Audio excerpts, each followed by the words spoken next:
Sendik's tour, we had a really neat experience, and we were able to walk through the cheese making process from the beginning all the way to the end. So the Sendik's team is making cheese.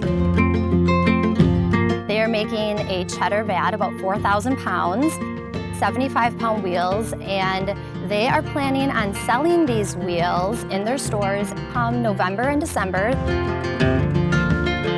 They're going to take about half the batch, and then the rest is going to sit in our coolers and age until Sendik's anniversary sale in May. We're a fourth-generation owned cheese business. My great-grandfather started this business actually just about a mile up the road in 1914, and so we've been in business for 100 years.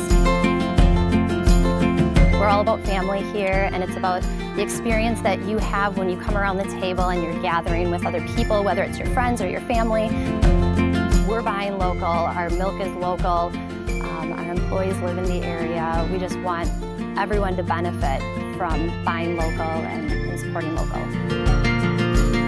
We're very proud with partnering with Sendik because we see our products as a higher artisan product. They're willing to tell our story.